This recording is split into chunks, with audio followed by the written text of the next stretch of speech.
Chain isomerism के बाद position isomerism, ये दो अलग अलग आइसोमेरिज्म थी। अब हम थर्ड नंबर के आइसोमेरिज्म के बारे में बात करते हैं, बहुत इंपॉर्टेंट है अगेन। थर्ड आइसोमेरिज्म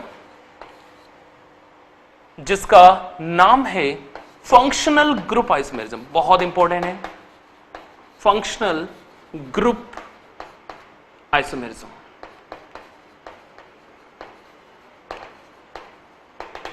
यानी कि देखो बहुत ही अच्छा क्लियर कट आपको एक चीज समझना पड़ेगी कि फंक्शनल ग्रुप को शिफ्ट कर रहे हैं हम लोग, फंक्शनल ग्रुप शिफ्ट हो रहा है, this called functional group isomerism.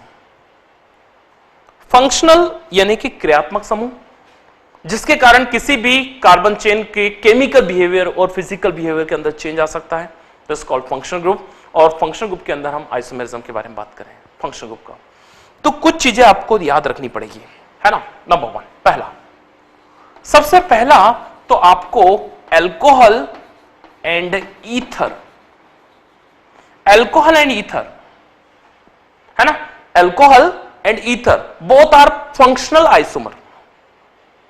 पहले तो फंक्शनल आइसोमेरिज्म का डेफिनेशन लिखो, फटाफट जल्दी लिखो। फंक्शनल आइसोमेरिज्म के डेफिनेशन क्या है? Those organic compound which having similar molecular formula, those organic compound which having similar molecular formula but differ in the functional group. What differ in the functional group is called functional group isomer, and phenomena is called functional group isomerism, and phenomena is called functional group isomerism. ये बहुत ही अच्छा arrangement है, बहुत systematic है, आप उसको बहुत अच्छे से लिख भी सकते हैं। फंक्शनल ग्रुप आइसोमेरिज्म कई कामों के लिए बहुत इंपॉर्टेंट है, जिसके द्वारा आपको कई फंक्शनल ग्रुप को एक्सचेंज भी कर सकते हैं, लेकिन कंडीशन फिर वही आ गई, कौन सी? कि यहां पे मॉलिक्यूलर फॉर्मूला बिल्कुल भी चेंज नहीं होगा, चाहे कुछ भी हो जाए, मॉलिक्यूलर फॉर्मूला में चेंज नहीं आएगा। जो अल्कोहल का रहेगा मॉलिक्यूलर फॉर्मूला, वो का वही मॉलिक्यूलर फॉर्मूला ईथर का भी रहेगा। कंप्लीट? ओके। यानी कि पहला फंक्शनल ग्रुप आइसोमर्स एक दूसरे के साथ कौन कौन से हैं? अल्कोहल और ईथर। तो हम एग्जांपल भी चेक कर लेते हैं जरा। तो सबसे पहले अल्कोहल का फॉर्मूला लिखा, मान लो मैंने CH3CH2OH, CH3CH2OH। आप देख रहे हैं कि इसका मॉलिक्यूलर फॉर्मूला कितना है? Number of carbon 2, number of hydrogen 6 और नंबर ऑफ ऑक्सीजन 1। ये इसका मॉलिक्यूलर फॉर्मूला है। हमने क्या किया? कार्बन को शिफ्ट किया और ऑक्सीजन को अंदर शिफ्ट करेंगे हम लोग, यानी कि एक अल्कोहल ग्रुप को हम शिफ्ट कर रहे हैं ईथर में, यानी कि CH3OCH3, CH3OCH3, CH3OCH3, और इसका मॉलिक्यूलर फॉर्मूला है C2H6O1 अभी भी। लेकिन पहले ये फंक्शनल ग्रुप जो था वो अल्कोहल था, और अब ये फंक्शनल ग्रुप शिफ्ट हो गया ईथर में। बिल्कुल ऐसा का ऐसा ही एक और फंक्शनल ग्रुप है जिसके बारे में आपको बताऊं, ध्यान सुनिएगा आप लोग। सेकंड फंक्शनल ग्रुप बहुत इंपॉर्टेंट है। एक तो अल्कोहल और ईथर एक दूसरे का फंक्शनल आइसोमर है, उसके अलावा एल्डिहाइड और कीटोन ये भी एक दूसरे के फंक्शनल आइसोमर है। कार्बोक्सिलिक एसिड और ईस्टर ये भी एक दूसरे के फंक्शनल आइसोमर है। साइनाइड और आइसोसाइनाइड ये भी एक दूसरे के फंक्शनल आइसोमर है। और नाइट्रो तथा नाइट्रिटो, नाइट्रो एंड नाइट्रिटो ये भी एक दूसरे के फंक्शनल आइसोमर। यानी कि आपके पास कई सारे एग्जांपल्स हैं जिनको आप अच्छे से ट्राई कर सकते हैं, लेकिन मेन एग्जांपल्स आपके पास ये थे अल्कोहल और ईथर का। और दूसरा मेन एग्जांपल्स जो मैं आपको बता रहा हूं वो ध्यान रखिए, दूसरा एग्जांपल है एल्डिहाइड एंड कीटोन का। एल्डिहाइड एंड कीटोन्स कैसे एग्जांपल्स हैं? ध्यान से देखिए, मैं इसके एग्जांपल्स कुछ लिख रहा हूं। CH3CH2CHO एक एल्डिहाइड ग्रुप है, इसका मॉलिक्यूलर फॉर्मूला C3 हाइड्रोजन 6 है और ऑक्सीजन 1 है, C3H6O1। और अगर आप इसी को एल्डिहाइड को कीटोन में शिफ्ट करोगे तो CH3COO और CH3COO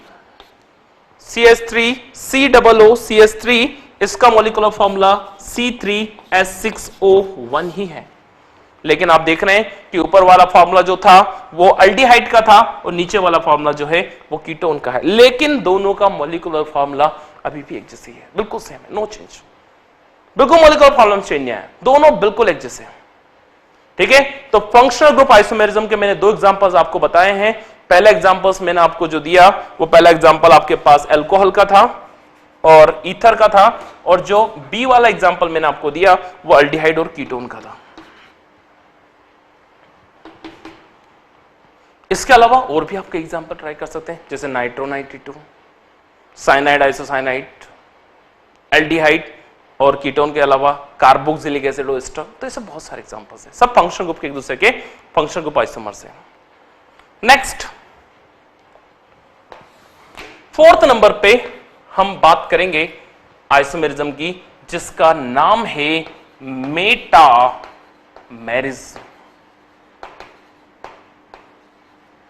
मेटामेरिज्म, जिसको हम बोलते हैं मध्यावयवता, मेटामेरिज्म। यानी कि मेटामेरिज्म के केस में क्या है, मध्यावयवता के केस में क्या है, दोनों का मॉलिक्यूलर फॉर्मूला तो सेम है। दोज ऑर्गेनिक कंपाउंड, लिखो definition, those organic compound which having similar molecular formula but differ in the, yes बिल्कुल सही, but differ in the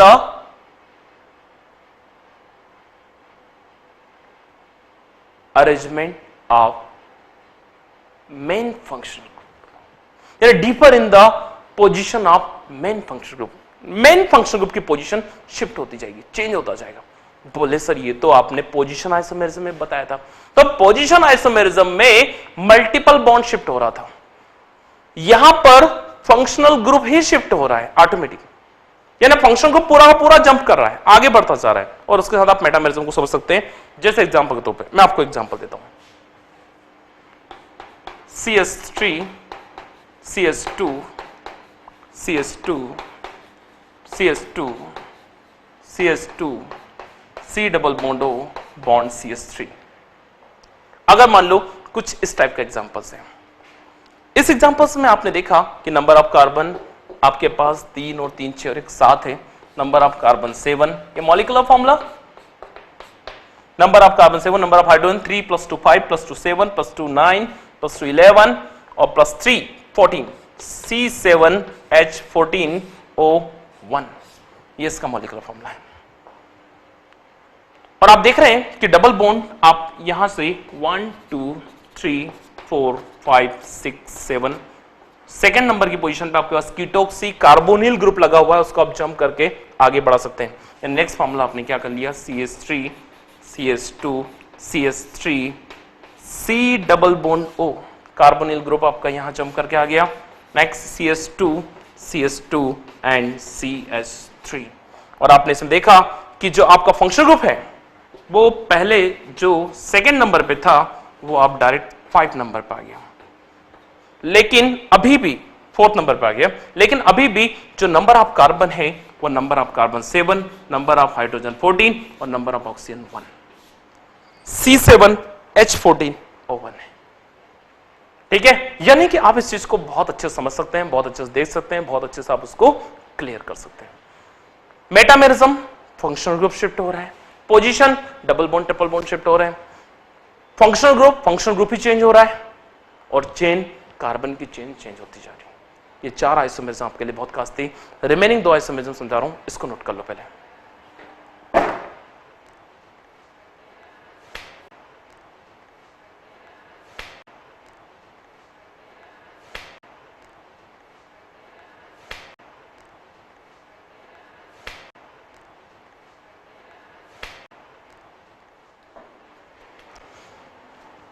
chain isomerism, position isomerism, functional group isomerism और metamerism.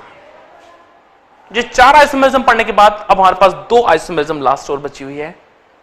लगभग हम isomerism के ending की तरफ चलते जा रहे हैं, है ना।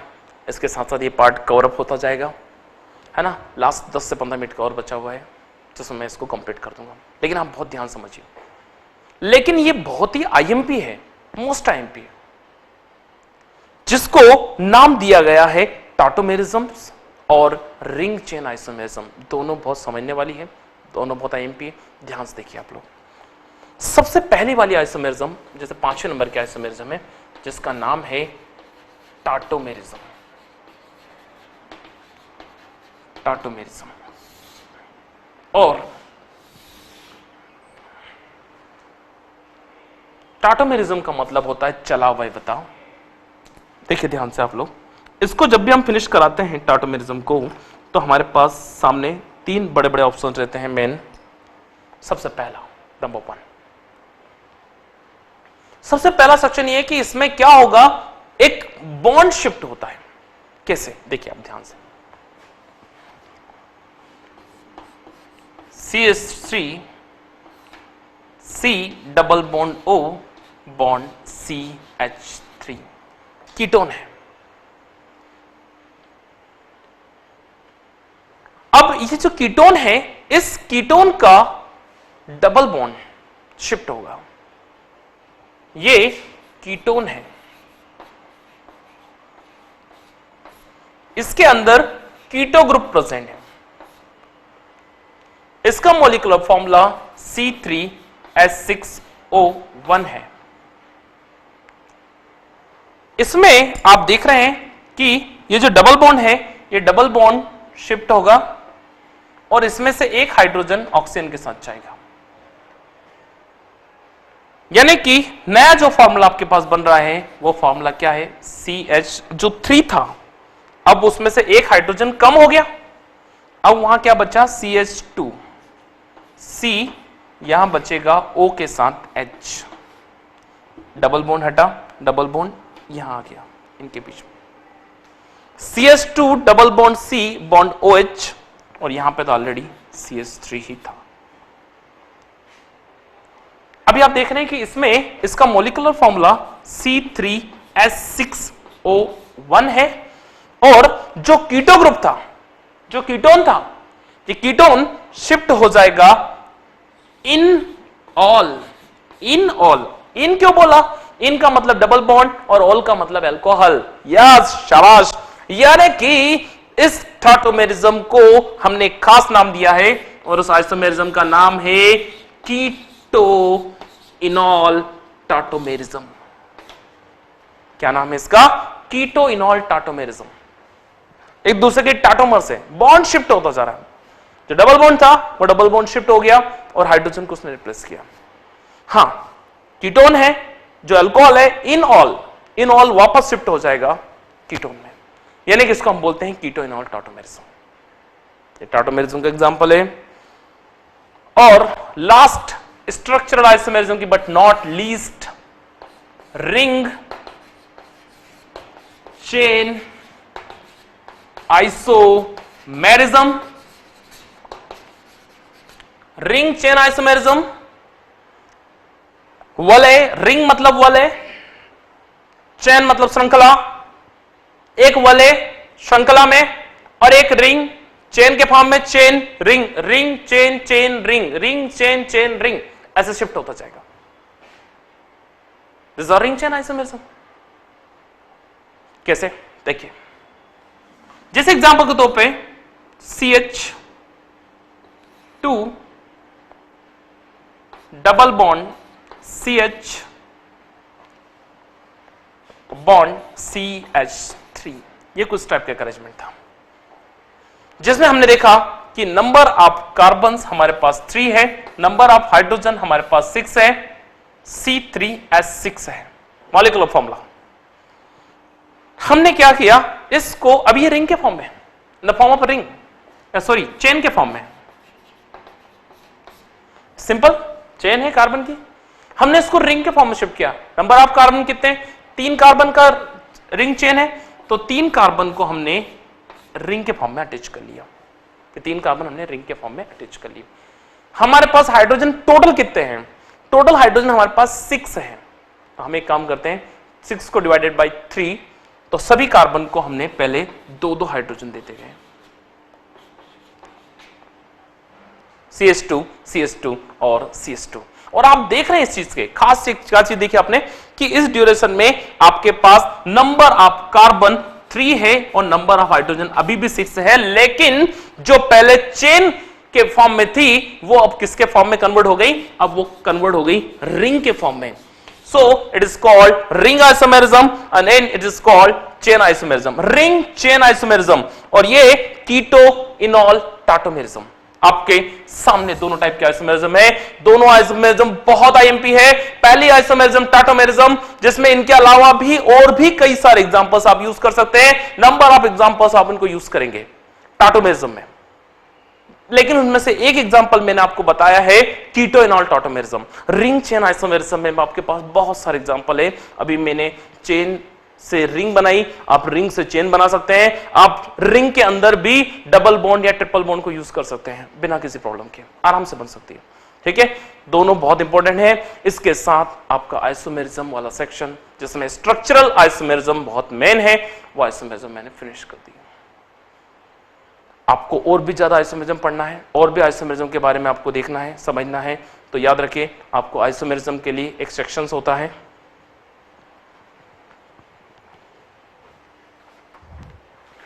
जिसमें यहां पे दिया हुआ है आपको.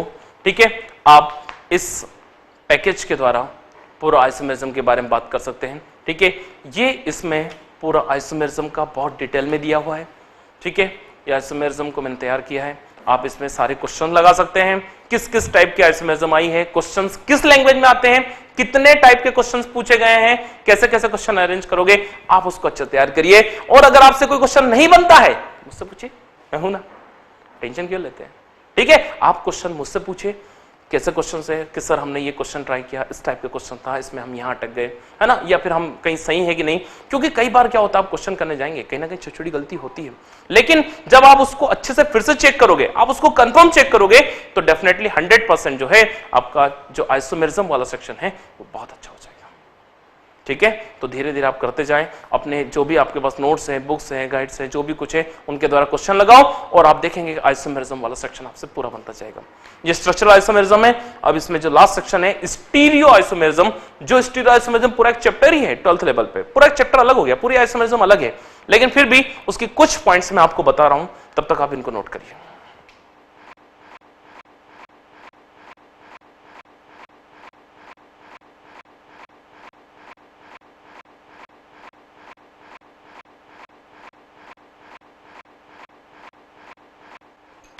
आइसोमेरिज्म में अभी तक मैंने बहुत ही आईएमपी आइसोमेरिज्म के बारे में बताया, जिस आइसोमेरिज्म का हम लोग बोलते हैं स्ट्रक्चरल आइसोमेरिज्म, यानी कि संरचनात्मक समावयता.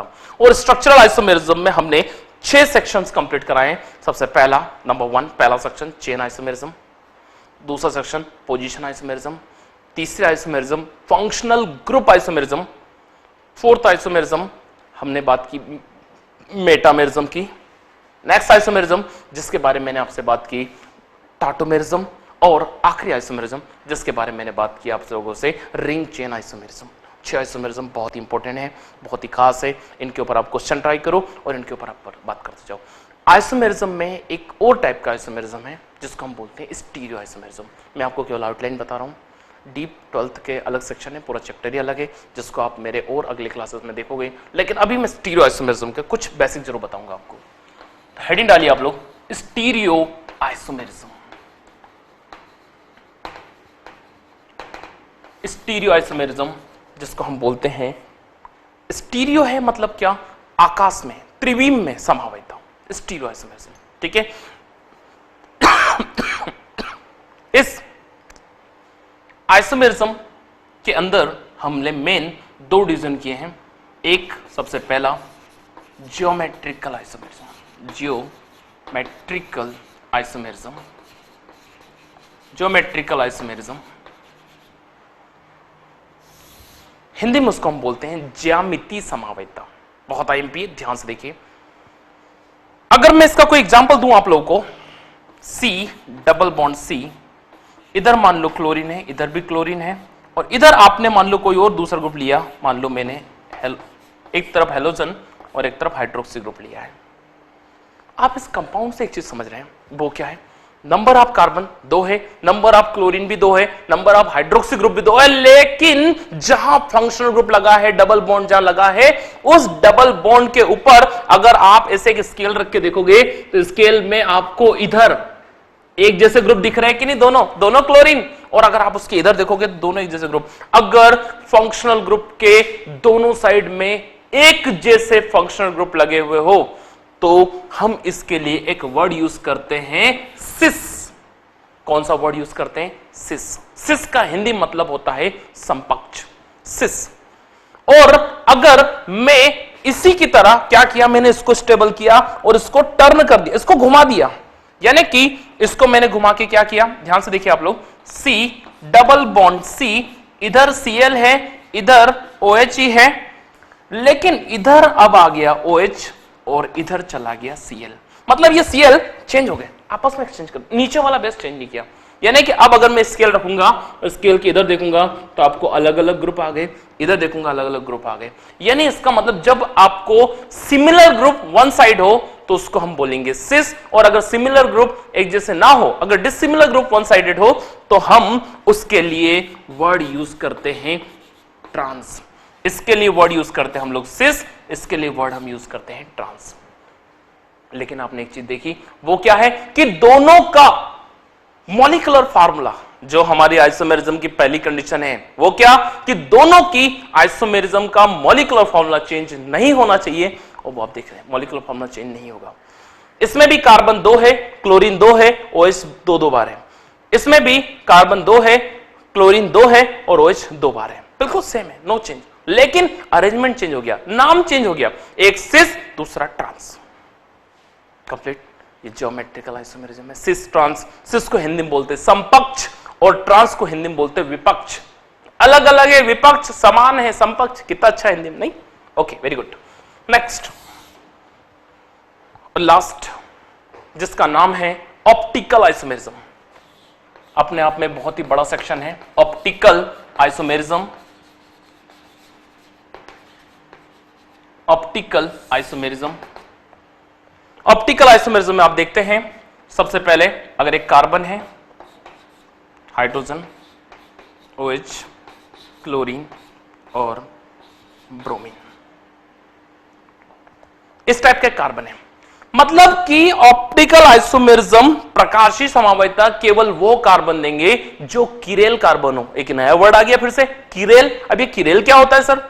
किरेल का मतलब कार्बन से चारों तरफ जुड़े हुए ग्रुप एक दूसरे से अलग होना चाहिए, कोई भी मैच नहीं करना चाहिए, सब अलग अलग, चारों के चारों अलग अलग। चेक कर ले क्या? यस। क्या है? हाइड्रोजन, इधर क्या है? OH, इधर क्या है? Cl, इधर क्या है? Br, चारों ग्रुप एक दूसरे अलग अलग। यस, यानी इसका मतलब ये कैसा है? Chiral carbon. एक बात बताओ मुझे, आप जब आईने के सामने कंघी करते हैं, अरे कंघी नहीं करते, ऐसे ऐसे कंघी करते हैं, ठीक है, आईने के सामने आप कंघी करेंगे तो आप मुझे बताओ, जब आप ऐसे आईना रखोगे, कंघी करोगे, ये बड़ा सा आईना है, कंघी करोगे, आपने सीधे हाथ से कंघी कर रहे हैं इधर की तरफ, आप इस साइड से कंघी कर रहे हैं, और आईने में कैसा दिखेगा? आईने में आपको दिखेगा आप इधर से कंघी कर रहे हैं। यस और नो? एम आई राइट और रॉन्ग? बिल्कुल यस, बिल्कुल सही है। यानी इसका मतलब क्या हुआ? Is a mirror image. Mirror image left से राइट और राइट से लेफ्ट शिफ्ट करती है। याद रखिए, मिरर इमेज हमेशा left right, right left shift करती है, ऊपर और नीचे को चेंज नहीं करती। ऐसा नहीं कि आप ऐसे कंघी कर रहे थे, आप देख रहे थे आपकी गर्दन ऊपर थी और आईने में देखा तो जूते ऊपर आ गए और गर्दन नीचे चली गई, ऐसा नहीं होता। मिरर इमेज अप और डाउन, अपवर्ड और लोअर डाउन को चेंज नहीं करता। मिरर इमेज हमेशा लेफ्ट साइड को राइट साइड और राइट साइड को लेफ्ट साइड में चेंज। यानी कि ऑप्टिकल आइसोमेरिज्म में भी यही है, ये एक दूसरे के मिरर इमेज है। यानी कि अगर मान लो मैंने यहां मिरर रख दिया, मिरर का मतलब होता है दर्पण, आईना। आपने, अब एक बात बताओ मुझे, इसको मैं आईने में देखूंगा तो ये मुझे कैसे दिखेगी? बताओ जरा, जल्दी बताओ। बोले सर ये कैसे दिखेगी? मैं इसको आईने में देखूंगा तो आईने में ये मुझे कुछ इस टाइप से दिखेगी। कैसी? ये जो H इधर है, ये H इधर आ जाएगा, और ये जो OH इधर है, ये OH इधर आ जाएगा। Cl ऊपर है तो क्या करूं? Cl को नीचे भेज दूं क्या? नहीं, Cl अभी भी ऊपर ही रहेगा, Cl ऊपर ही है और नीचे क्या आ जाएगा? Br। लेकिन क्या चेंज हो गया? आपने क्या देखा कि सर H जो है वो इधर आ गया और इधर से H जो है वो इधर आ गया। यानी ऐसे जंप कर रहा है, यानी कि घड़ी के सुई की दिशा, अगर एक घड़ी के सुई की दिशा में घूम रहे हैं, इसलिए इसको बोलते हैं हम लोग डी पॉजिटिव, यानी कि डेक्स्ट्रो रोटेटरी, जो घड़ी की दिशा में घूमे डेक्स्ट्रो रोटेटरी, और अगर घड़ी के विपरीत दिशा में घूमे तो इसे कहते हैं एल नेगेटिव, और इसको हम बोलते हैं laevo rotatory. Laevo rotatory, Hindi में इसको बोलते हैं दक्षिणावर्त, और इंग्लिश में इसको बोलते हैं हम लोग वामावर्त। ठीक है, तो ऑप्टिकल आइसोमेरिज्म में ये चीज याद रखना। किरेल, एक किरेल क्या होते हैं, इसके बाद में उसमें कन्फॉर्मेशनल, एक्लिप्स, स्ट्रेगर्ड, बोट फॉर्म, उसके बाद में चेयर फॉर्म, अलग अलग टाइप की और आइसोमेरिज्म बहुत डिटेल में है, कॉन्फ़िगरेशनल, कन्फॉर्मेशनल, है ना, वो सब आपको और अलग अलग हाई लेवल में होती है। आपको और ज्यादा डिटेल पढ़ना है इसके बारे में, ठीक है, तो आपको सारा मटेरियल्स एक स्टडी मटेरियल पैकेज के रूप में मिल सकता है। आप इसको भी देख सकते हैं पूरा, आप इसको जरूर परचेस करें, है ना, और आप इसके हिसाब से पूरा पढ़ना स्टार्ट करें। इसमें पूरा मटेरियल्स है, ये आइसोमेरिज्म के लिए स्पेशली, और इसमें पूरा आइसोमेरिज्म बहुत डिटेल दिया है, चाहे वो स्ट्रक्चरल हो चाहे वो स्टीरियो हो, दोनों को बहुत अच्छे समझाया गया। स्ट्रक्चरल, स्टीरियो सबके बारे में डिटेल में दिया है, सबके बारे में अच्छे समझाया गया है, और साथ साथ बहुत सारे क्वेश्चन भी है, नंबर ऑफ क्वेश्चन है। आप ट्राई करें, और याद रखिए मैंने जैसा बोला, फिर से एक बार बता रहा हूं, है ना, कि सिर्फ आप 8-10 घंटे मेरे पढ़ाने से इतना असर नहीं पड़ेगा, जितना आप अपनी खुद मेहनत भी करेंगे। आपको खुद बहुत सारा लिखना है बेटा, खूब सारा लिखो, खूब सारा ट्राई करो, कंटिन्यू लिखते जाओ, कंटिन्यू पढ़ते जाओ बिना रुके, ठीक है, 8-8, 10-10 घंटे की प्रैक्टिस करो ऑर्गेनिक केमिस्ट्री में, तब बहुत अच्छी कमांड आएगी आपको। अगर उसके बाद भी कहीं प्रॉब्लम आती है, कुछ क्वेश्चंस आप कहीं अटकते भी हैं, तो आप मुझसे जरूर पूछे, मैं आपको हर क्वेश्चन का आंसर बताऊंगा, पूरी कोशिश करूंगा आंसर बताने की, ठीक है। और उसके अलावा आप अपने जो भी आपके पास राइटर्स की बुक है उनके भी क्वेश्चन ट्राई करें, ठीक है। IUPAC पूरी केमिस्ट्री का बेस होता है, ऑर्गेनिक केमिस्ट्री का, और आइसोमेरिज्म उसके साथ एक एडिशनल सपोर्टिंग होता है, दोनों का बहुत अपना इंपॉर्टेंस है, ठीक है। नंबर ऑफ क्वेश्चन ट्राई करिए, ठीक है, और आज इसके साथ मैं अपना कवर अप करता हूं। All the best, thank you.